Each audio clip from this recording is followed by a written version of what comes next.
Yeah.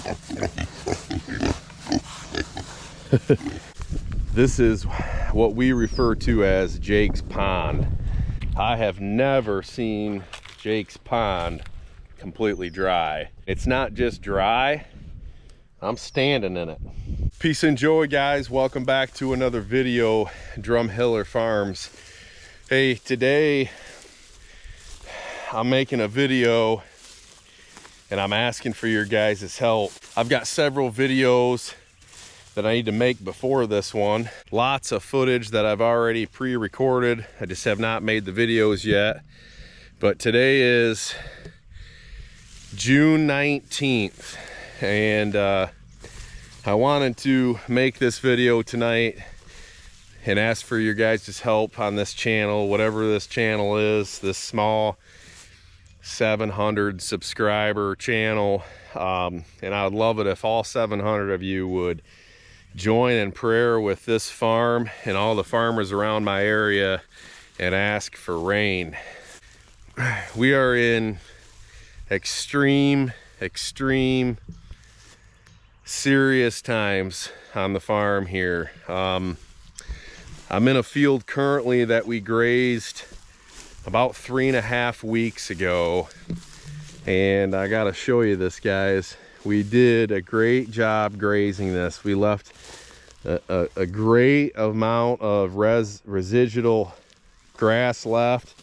I mean, you can see how much grass we left on this field, but what you can see is there's no regrowth. In about 20 days, 20 plus days, there's been essentially zero regrowth to this field, and that's a very scary feeling.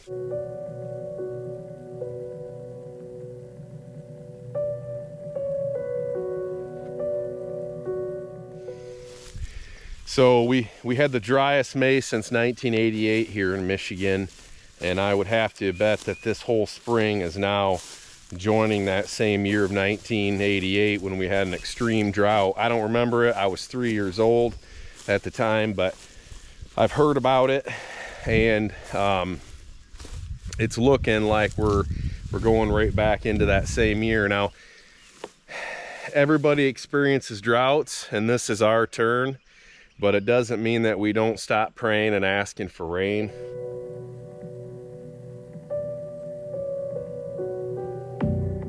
And this week's gonna be brutal.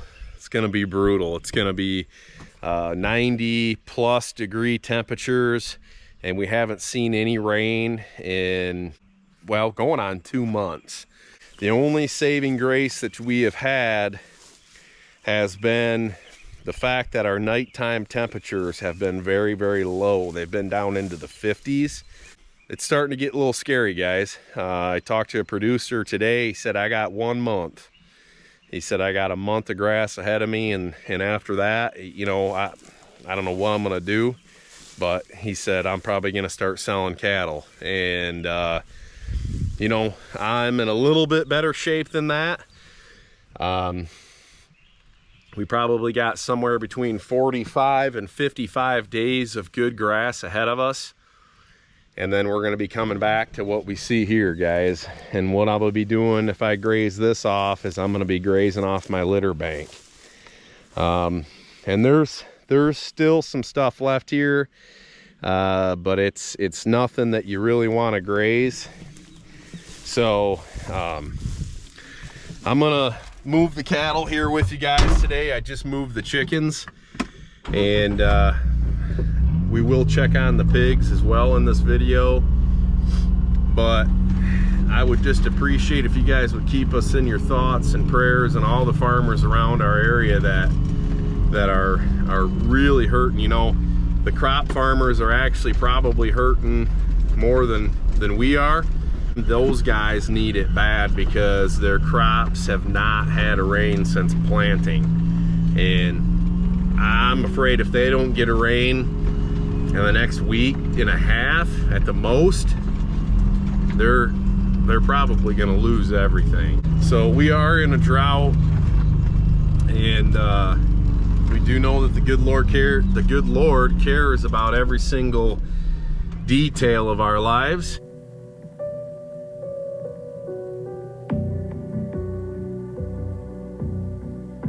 We are going to continue to ask for his wisdom and guidance through this on our farm.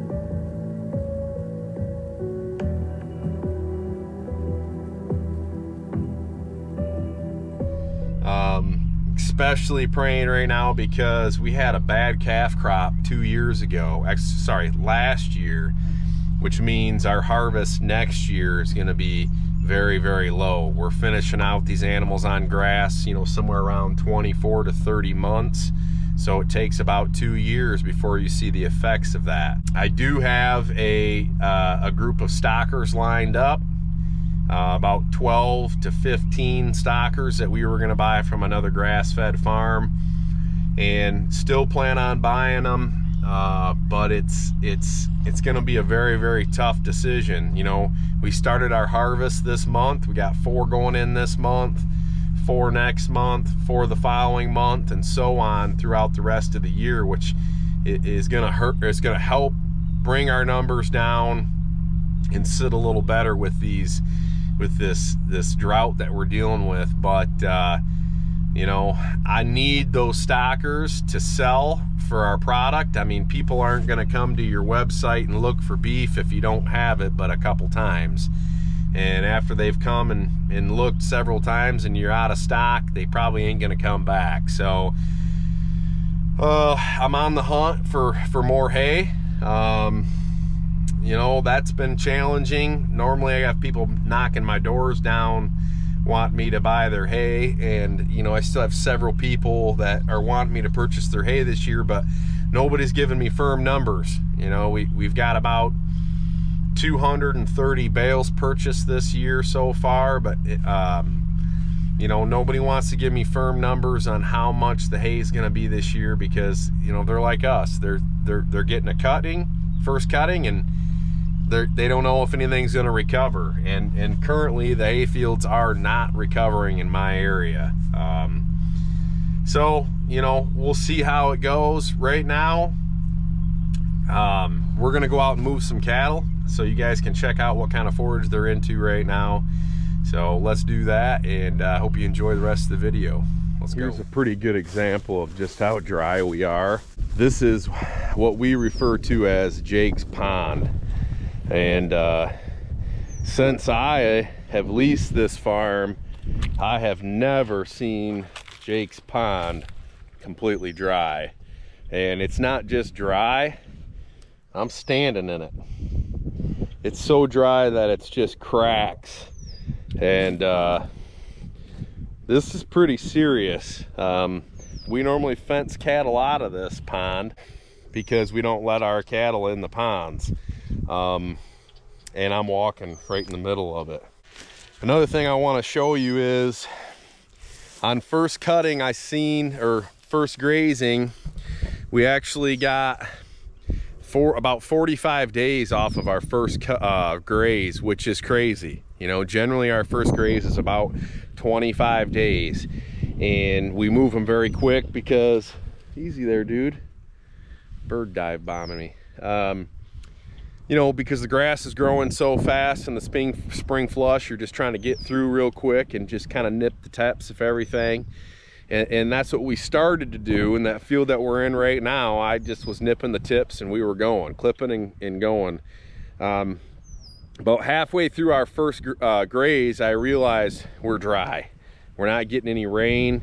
I'm gonna slow them down. And that's why we ended up with about 40 days or 40 plus days on our first rotation. But this is our first field from first rotation. We just got into it about 3 days ago, and I want to show you. You can see there's grass that's right here in this swale, right? Should be the most wettest spot basically on the farm, and you can see that it's not even recovered. We have flat tips. That's a scary, scary, scary feeling. Trying to keep our head up and just trying to graze smart. You know, try not to overgraze. That's the biggest thing. You know, every time we switch a field that's a little bit different, you got to readapt. And the beginning of this new field, which was second grazing, basically second cut, I overgrazed my first 12 hours, and I knew right away, whoa, I overgrazed it. So man, I don't know what else to say, but it's a scary feeling. All right guys, and here's what we're grazing currently. And like I said, we've got some grass ahead of us, and basically this is what we left after first cutting, because nothing else is really growing back. But I went and set up 2 days worth of paddocks. Probably 40 minutes to set up 2 days worth of paddocks. It's pretty good. That's 4 fences, and I took down 1. I'm setting up a couple extra paddocks because tomorrow after work, Allison and I have a meeting with someone that reached out to us and asked us if we were interested in grazing another 200 acres. So that's exciting. Easy. Now, these guys are dive bombing me here. This is a swallow. Hey, I'm the one that put your house up for you, okay? And all your buddies down there, so just settle down a little bit. Opportunity to expand our operation and our beef operation, which is probably the most important thing. The chicken and the pig business is, well, I haven't sold any pig yet. It's the first year. The chicken business, we sold about 1,200 chickens last year, so that was good. Our beef is our main source on this farm, and it's mainly because we've been doing it the longest. Hopefully after a few years of doing the chicken and the pork, you know, if that sells like the beef, you know, we'll be consistently selling a lot of product. And really, that chicken and pork business, we have so much more expanding we can do with that.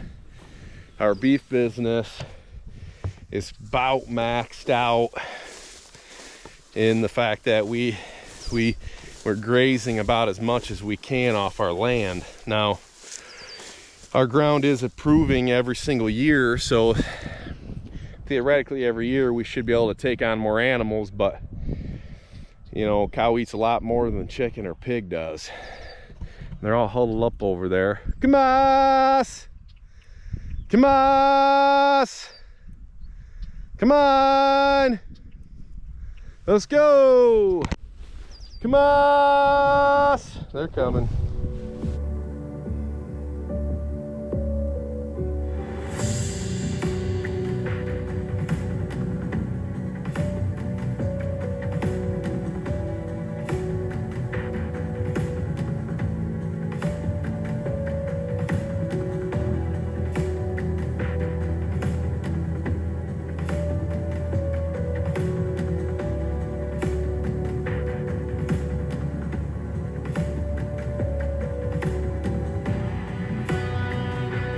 Pretty interesting. They've sat there watching me put up 4 fences and take down 2, or 1 fence I guess I took down, and they just sat there and watched me. And as soon as I called for them, as soon as I gave them that kibosh, here they are. They got a bunch of calves out there that are trailing behind, so I'm gonna give them a little more time.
favors.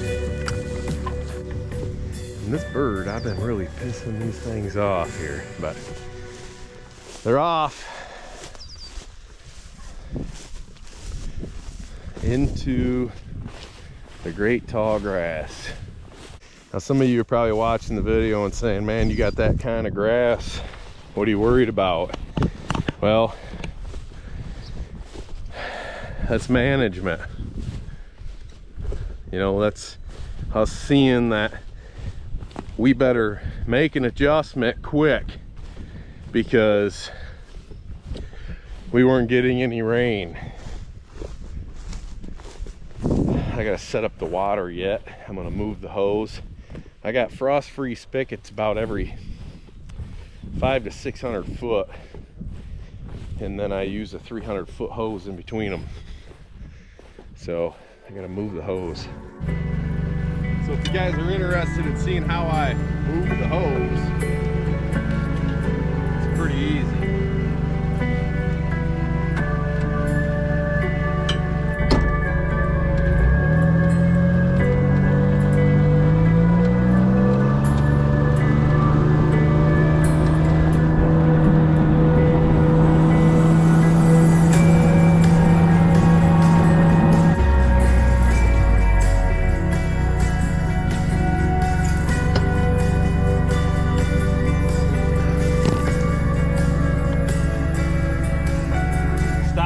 It up to my waterer.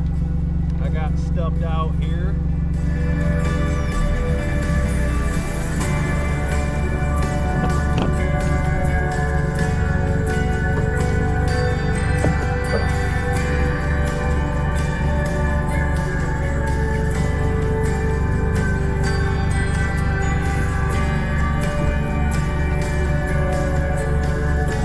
These are our winter tanks. They're still sitting there.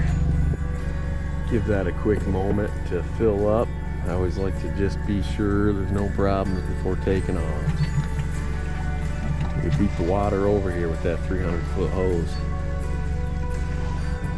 Now, I guess I'll take this opportunity to kind of explain to you guys why we make long, narrow paddocks with our grazing operation, and we can actually see why right now. The cattle already made their way down to the end of this paddock, and they've turned around and made their way back, and they're gonna do this all afternoon and probably first thing in the morning till I get out here to move them. And our morning paddock or our afternoon move is about half the size as our morning move because they don't eat as much in the afternoon because they're sleeping. Cattle are competitive animals. They look over and they see that their fellow cattle mate is eating grass in front of them, and that makes them want to get in front of the other and eat in front of them. If you've ever heard the term grass is always greener on the other side, well, that's where it comes from. You know, the cattle always want what the other one has, so they're competitive in the way that they eat. So by long, narrow strips, they call that strip grazing. What the cattle are doing is they're competing with one another, consistently moving back and forth, back and forth. And what you're left with is a lot of hoof action.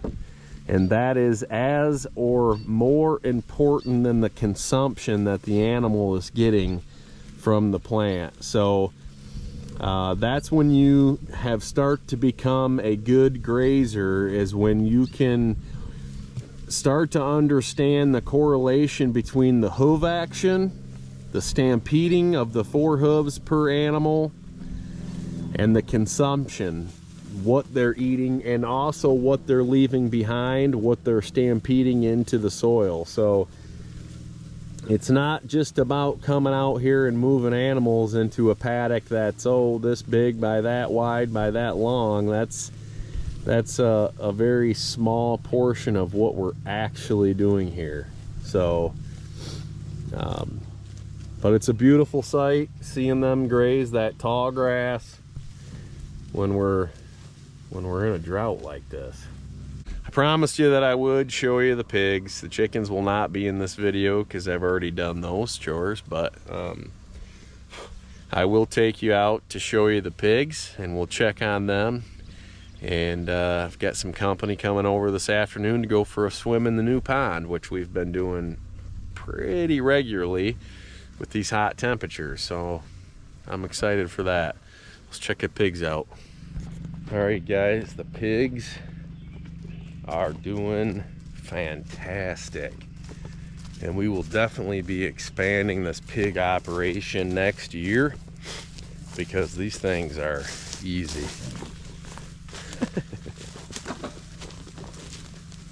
I was just up here petting them. They've been in this paddock for about 4 days, and they're going to be moving here in about 2 days. Hey.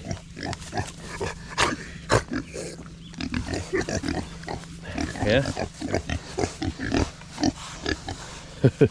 I got bit by one the other day, so I'm careful not to get to their mouth. They're doing great. Yeah, a little bit of tearing up right here around their feeder, but other than that, they're doing great. Thanks for watching the video, guys. Hit that subscribe button, and if you want to put your prayers down in the comment section, I'd love to read them. God bless.